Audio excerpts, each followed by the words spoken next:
ఉమ్మడి మన రాష్ట్ర సమస్యది. సో మీరు కూడా నడుము వంచి, మీరు కూడా బయటకు వచ్చి, మీరు కూడా సహాయక చర్యల్లో పాల్గొనాలని మనస్ఫూర్తిగా కోరుకుంటా ఉన్నాను. అలాగే గత 2-3 రోజులు నేను కనిపించట్లేదు అది అని మాట్లాడుతాను. ఒకటి చెప్తాను, ఇప్పుడు నేను వస్తే నాకు ఇబ్బంది ఏంటంటే ఈ సహాయక చర్యల్లో ఇబ్బంది పడిపోద్ది. ఒకసారి అందరిని మీద పడటం, దానివల్ల అధికార యంత్రాంగానికి కూడా ఒత్తిడి అవుద్ది. దానివల్ల నన్ను వాళ్ళు చెప్పడం వల్ల రాలేకపోయాను. అది నిన్న మీకు క్లియర్ కట్గా తెలియజేశాను. ఇంకా దీన్ని విమర్శించాలని ఎవరన్నా వైసీపీ నాయకులు అనుకుంటే భవిష్యత్తులో ఎప్పుడైనా సరే మీరు నాతో పాటు రావచ్చు, ఎక్కడికైనా సరే నాతో పాటు నా కాన్వాయ్లో తీసుకెళ్తాను మిమ్మల్ని. నాతో పాటు నడవండి, ఎలా ఉంటుందో మీకు అర్థం చేసుకున్నప్పుడు అప్పుడు మీరే సలహా ఇస్తారు. అందుకని దయచేసి దీన్ని ఒకసారి మీ దృష్టికి తీసుకొస్తాను. కానీ విమర్శించే వైసీపీ నాయకత్వానికి ఎవరికైనా సరే రాష్ట్ర ప్రభుత్వం చేస్తున్న ఈ చర్యల మీద ఎవరన్నా విమర్శించదలుచుకుంటే వాళ్ళందరికీ కూడా ఫస్ట్ మీరు సహాయం చేసి మాట్లాడండి. మీరు సహాయం చేసి మీరు బయటికి వచ్చి మీరు మాట్లాడి ఇళ్లలో కూర్చొని కాన్ఫరెన్స్లు పెడితే సరిపోదు. మీరు లోపలికి వచ్చి దిగండి మనస్ఫూర్తిగా. అలాంటి పరిస్థితులు అంటే మేము కూడా మాతో కలిసి తీసుకెళ్తాం. అలాగే వరద ప్రభావిత ప్రాంతాల్లో నేను ఇందాక మన కాన్ఫరెన్స్ కాల్లో కూడా మాట్లాడితే ఒకటైతే చెప్పిన, ఒకటి ఇమీడియట్ మెషర్స్ ఏంటి, ఈ వరద నీరు వచ్చేసిన ఇమీడియట్ మెషర్స్ ఏంటి, అలాగే భవిష్యత్తులో దీనికి ఇమీడియట్ రిపేర్. సపోజ్ రోడ్లు తెగిపోయినాయి, గట్లు తెగిపోయినాయి, అలాగే రోడ్లు పాడైపోయినాయి. సో వీటికి ఇమీడియట్గా అసలు జనాలకి రాకపోకలకు ఇబ్బంది కలుగుతూ ఉంటే ముందు వాటికి ఇమీడియట్ రిపేర్ చేయించడం ఒకటి. అలాగే రెండవది పర్మనెంట్ రిపేర్స్ ఏం చేయాలి. దీనికి ఎంత దాదాపు ఒక 200 కోట్లు ఓన్లీ పంచాయతీల వరకు తీసుకుంటే దాదాపు ఒక 96 కోట్లు బడ్జెట్ ఒకటి ప్రతిపాదించారు. దాన్ని ముందుకు తీసుకెళ్తా ఉన్నాం. దాంతోపాటు మేము అడిగింది ఏంటంటే, ఒక మన ప్రిన్సిపల్ సెక్రటరీ గారు శశిభూషణ్ గారి దృష్టికి తీసుకెళ్ళింది ఏంటంటే, అసలు భవిష్యత్తులో ఇప్పుడు ఉదాహరణకి మీరు ఫారెస్ట్ డిపార్ట్మెంట్ మీరు చూస్తే నేషనల్ మీరు government of India environment forest department వాళ్ళ ఎలా ఉంటుందంటే, ఇప్పుడు ఎక్కడైనా సరే భారతదేశంలో ఉన్న ఏ ఇంచు అడవిలో అయినా అంటే ఇంచు కూడా it's completely remote sensing agency ద్వారా it's completely monitored and photographed. అంటే గత వారం ఎట్లా ఉంది, పోయిన వారం ఎలా ఉంది, రెగ్యులర్ మానిటరింగ్ ఉంటుంది. అంటే మీరు ఒక ఫారెస్ట్ డిపార్ట్మెంట్, మీరు ఫారెస్ట్ ల్యాండ్లో మీరు చిన్నపాటి ఒక పాక వేసినా కానీ it can be sensed, it will take a photograph. చాలా క్లియర్ కట్గా డిమార్కేషన్ చేస్తుంటాయి, ఇది ఫారెస్ట్ ల్యాండ్, ఇక్కడ వైలేషన్ జరిగింది. అదే తరహాలో భవిష్యత్తులో ఇప్పుడు మన ఒక డ్యామేజ్ జరుగుతుంది, దీన్ని అడ్రస్ చేస్తాం, దీన్ని బయటకు వస్తాం. భవిష్యత్తులో ఇప్పుడు మనం ఏమనుకున్నాం, ఇప్పుడు కూర్చోబెట్టి వైసీపీ వల్లే జరిగిందని నేను మాట్లాడలా.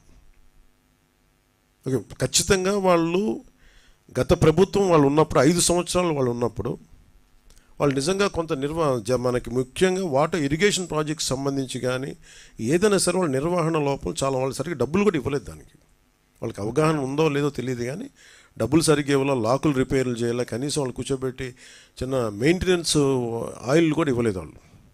ఇలాంటి పరిస్థితులు చేశారు. అలాగే మీరు అన్నమయ్య, మీరు వించా డ్యామ్ కూడా మొన్న కూడా నేను మన కడపకి వెళ్తే ఆ జిల్లాలో కూడా చూస్తే వాళ్ళు చాలా నిర్లక్ష్యంగా, లష్కర్ ఒక ఆయన వచ్చి చెప్తున్నాడు, ఇక్కడ వరద వచ్చేస్తుంది మీరు పట్టించుకోండి అంటే ఒకళ్ళు పట్టించుకోలేదు. ఆయన ఇండివిజువల్గా ప్రభుత్వం చేయకపోయినా, అప్పుడున్న ముఖ్యమంత్రి గారు చేయకపోయినా, అప్పుడున్న సంబంధిత మంత్రులు చేయకపోయినా ఒక లష్కర్ వచ్చి, రామయ్య గారు వచ్చి ఆయన బయటకు వచ్చి ఆయన అందరినీ అప్రమత్తం చేసి చాలా ప్రాణాలు గట్టెక్కినాయి. ఇప్పుడు విపరీత నష్టంతో. సో ప్రతి పనికి అలాగే ఈరోజు మేము అందరం కోరుకుంటుంది కూడా మీరు గత ప్రభుత్వాలు దీన్ని అర్థం చేసుకొని మా సహకరించాలని మనస్ఫూర్తిగా కోరుకుంటూ, అలాగే వరద ప్రాంతాల్లో, ప్రభావిత ప్రాంతాల్లో నిత్యం పర్యటిస్తూ అన్నిత్యం అధికారులతో సమీక్షిస్తూ గౌరవ ముఖ్యమంత్రి చంద్రబాబు గారు తిరుగుతూ ఉన్నారు. అలాగే NDR national disaster response force, అలాగే స్టేట్ డిజాస్టర్ రెస్పాన్స్ ఫోర్స్, అలాగే పోలీసు, అలాగే మరి నిజంగా నిన్న డిజాస్టర్ మన పైకి వెళ్తే పైన మన డిజాస్టర్ మన స్టేట్ డిజాస్టర్ రెస్పాన్స్ ఫోర్స్ ఈ కమాండ్ సెంటర్కి వెళ్తే ఫస్ట్ టైం మీడియా ఎంత యాక్టివ్గా ఉన్నారనేది నాకు చాలా చాలా ఆనందం వేసింది.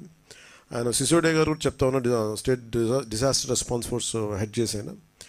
కొన్నిసార్లు మాకంటే కూడా మీడియా వారే చాలా ముందులో ఉన్నారు. ఇది కొన్నిసార్లు మాకు బాగా తెలియజేస్తాం, అందుకని పర్టికులర్గా మేము మీడియాని కూడా ఫాలో అవుతుంటామని చెప్పారు. అలాగే దాదాపు 29 మంది ఈ వరదల వల్ల ప్రాణాలతో చనిపోయారు, మన ప్రాణాలు కోల్పోయారు. 2 మంది మిస్ అయ్యారు.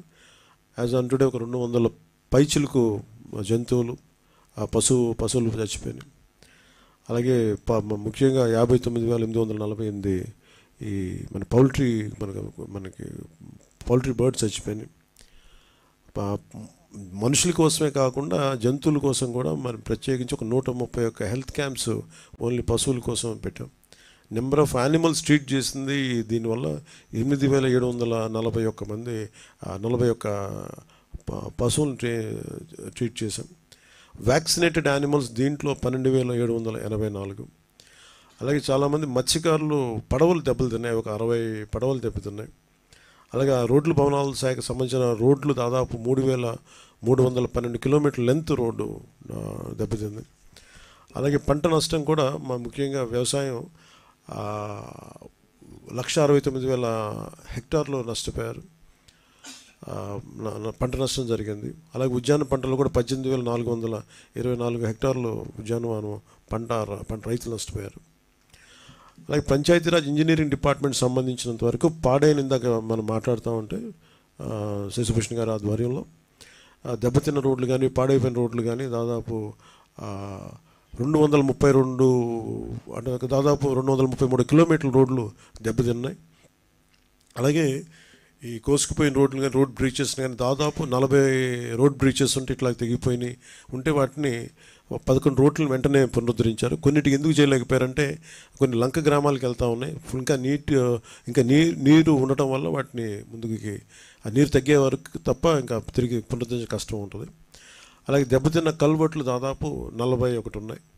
అందులో కేవలం ఒక కల్వర్ట్ మటుకే ముందుగా మనం కరెక్ట్ చేయగలిగాం. సహాయ సహకారాలు మనం ఇవన్నీ ఈ వరద ఉధృతి తగ్గాక ఇవన్నీ వెంటనే స్టార్ట్ చేస్తాం. ముఖ్యంగా ఇవి మన ఏదైనా చూస్తే షెల్టర్స్, రెస్క్యూ షెల్టర్స్ కూడా దెబ్బతిన్నాయి, కొన్ని ఒక 11 ఉన్నాయి దాదాపు, వాటిని కూడా సరి చేస్తూ ఉన్నాం. అలాగే మున్సిపల్ అడ్మినిస్ట్రేషన్ సంబంధించి నీటి మునిగిన ఏరియాలు దాదాపు 253, తిరిగి సాధారణ స్థితికి వచ్చినవి 129. అలాగే నిన్న ప్రిన్సిపల్ సెక్రటరీ గారితో సిసోడి గారితో మాట్లాడుతూ ఉంటే వాళ్ళు దృష్టికి తీసుకొచ్చిన దాదాపు 328 ట్రైన్స్ క్యాన్సిల్ చేశారు, 174 ట్రైన్స్ని డైరెక్ట్ చేశారు. అలాగే రెస్క్యూ అండ్ రిలీఫ్ మెజర్స్లో దాదాపు 6,44,000